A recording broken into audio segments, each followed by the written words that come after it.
ಇವತ್ತು ನಾನು ಬೇಸಿಕ್ ಆಸನಗಳನ್ನು ಹೆಂಗೆ ಮಾಡೋದು ಅಂತ ತೋರಿಸ್ಕೊಡ್ತಾ ಹೋಗ್ತಿದ್ದೀನಿ. ಸೊ ಮೊದಲಿಗೆ ನಾವು ಪದ್ಮಾಸನ. ಈಗ ತುಂಬ ಜನ ಪದ್ಮಾಸನವನ್ನು ಮಾಡೋಕ್ಕೆ ಕಷ್ಟಪಡ್ತಾರೆ. ಸೊ ಅದಕ್ಕೆ ಯಾವ ಮೆಥಡ್ನ ಯೂಸ್ ಮಾಡಿದರೆ ಪದ್ಮಾಸನ ಕರೆಕ್ಟಾಗಿ ಮಾಡ್ಬೋದು ಅಂತ ನಾನು ತೋರಿಸ್ಕೊಡ್ತೀನಿ. ಸೊ ಫಸ್ಟು ನೋಡ್ಕೊಳ್ತೀನಿ ಪದ್ಮಾಸನ ಹೆಂಗೆ ಮಾಡೋದು ತೋರಿಸ್ಕೊಡ್ತೀನಿ. ನೋಡಿ, ಫಸ್ಟ್ ರೈಟ್ ಲೆಗ್ನ ಇಟ್ಕೊಳ್ತೀವಿ, ಆಮೇಲೆ ಲೆಫ್ಟ್ ಲೆಗ್ನ ತಗೊಳ್ತೀವಿ. ಸೊ ಇದು ಎರಡು ತೊಳೆಯ ಮೇಲೆ ಇರುತ್ತೆ, ಬಾಡಿ ಸ್ಟ್ರೈಟ್ ಆಗಿರಬೇಕು. ಓಕೆನಾ? ಇದು ಪದ್ಮಾಸನ ಪೋಷನ್. ಸೊ ಕೆಲವರಿಗೆಲ್ಲ ತುಂಬ ಕಷ್ಟ ಆಗುತ್ತೆ, ಅಂದರೆ ಒಂದು ಕಾಲ ಮೇಲೆ ಇಟ್ಟರೆ ಇನ್ನೊಂದು ಕಾಲನ ಇಡೋಕ್ಕಾಗಲ್ಲ. ಸೊ ಹಿಂಗೆ ಇರುತ್ತೆ. ಸೊ ಅದಕ್ಕೋಸ್ಕರ ಅದನ್ನ ಯಾವ ಥರ ಪ್ರಾಕ್ಟೀಸ್ ಮಾಡಬೇಕು ಅಂತ ಹೇಳ್ತೀನಿ. ಬಟ್ ಫಸ್ಟು ನಮ್ಮ ಎಡಗಾಲನ ತಗೊಂಡು ಬಲಗಾಲ ಮೇಲೆ ಇಟ್ಕೊಳ್ತೀವಿ. ನೋಡಿ, ಇದನ್ನ ಕಾಲನ ಹಿಂಗೆ ಶೇಕ್ ಮಾಡ್ತಾ ಬರೋಣ.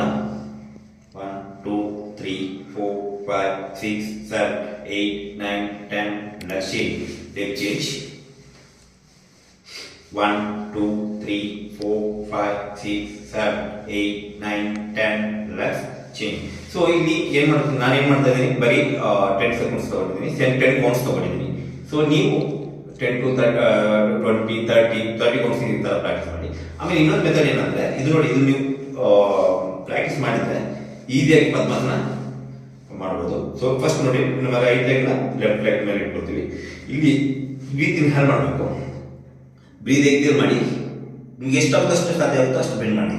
ಇವು ನೀವು ಹಿಂಗೆ ಬೆಂಡ್ ಮಾಡಿದಾಗ ಈ ಕಾಲು ಏನಿರುತ್ತೆ ಕೆಳಗಡೆ ನೆಲಕ್ಕೆ ಸರಿಯಾಗಿ ಕೂರುತ್ತೆ. ಸೊ ಬ್ರೀತ್ ಎಕ್ಸೇಲ್ ಮಾಡ್ತಾ ಬರೋಣ. ಬ್ರೀತ್ ಔಟ್ ಎಷ್ಟಾಗುತ್ತಷ್ಟು ಬೆಂಡ್ ಮಾಡಿ. ಬ್ರೀತ್ ಔಟ್ ಮಾಡ್ತಾ ಬನ್ನಿ, ಹೊರಗೋಗ್ಬನ್ನಿ, ಮೂವ್ ಮಾಡ್ತಾ ಬರೋಣ. ಬ್ರೀತ್ ಎಕ್ಸೇಲ್ ಆಗುತ್ತೆ.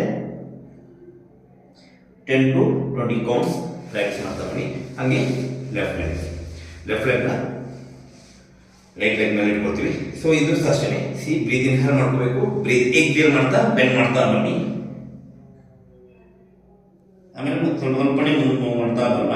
ಬ್ರೀತ್ ಔಟ್ ಮಾಡ್ತಾ ಬನ್ನಿ. ಒಂದೇ ದಿವಸ ಆಗಿಲ್ಲ, ಒಂದು 2-3 ದಿವಸ ಪ್ರಾಕ್ಟೀಸ್ ಮಾಡ್ತಾ ಬನ್ನಿ. ಸೊ ಕ್ಲೀನಾಗಿ ಹಿಂಗೆ ಇಟ್ಟು ಮೆಲ್ಲಗೆ ಬ್ರೀತ್ ಎಕ್ಸೇಲ್ ಮಾಡ್ತಾ ಬರಬೇಕು. ನೋಡಿ, ಕೆಲವೆಲ್ಲ ಕಾಲನ್ನ ಹಿಂಗೆ ಇಟ್ಕೊಂಡಿರ್ತಾರೆ, ಇದು ರಾಂಗ್.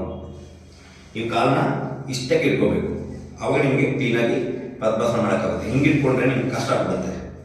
ಸೊ ಹಿಂಗೆ ಇಟ್ಕೊಂಡು ಹಿಂಗೆ ಮಾಡಬೇಕು. ನೋಡಿ, ಪದ್ಮಾಸನ ಫಸ್ಟು ರೈಟ್ ಲೆಗ್ನ ನಾನು ಇಲ್ಲಿ ಇಟ್ಕೊಂಡಿದ್ದೀನಿ ನೋಡಿ ಹಿಂಗೆ. ಆಮೇಲೆ ನೀವು ಹಿಂಗೆ ಒಂದು ಕೈಯಲ್ಲಿ ಎರಡು ಕೈ ಯೂಸ್ ಮಾಡಿ, ಒಂದು ಕೈನ ಕೆಳಗಡೆ ಇಟ್ಕೊಳ್ತೀವಿ, ಒಂದು ಕೈನ ಮೇಲೆ ಇಟ್ಕೊಳ್ತೀವಿ. ಬ್ರೀತ್ ಎಕ್ಸೇಲ್ ಆಗುತ್ತೆ, ನಾರ್ಮಲ್ ಬ್ರೀತ್ ಮಾಡ್ತಾ ಬರಬೇಕು, ಬಾಡಿ ಸ್ಟ್ರೈಟ್ ಆಗಿರುತ್ತೆ. ಸೊ ಈ ಮೆಥಡ್ನ ಫಾಲೋ ಮಾಡಿದರೆ ನಿಮಗೆ ಪದ್ಮಾಸನ ಈಸಿಯಾಗಿ ಮಾಡ್ಬೋದು.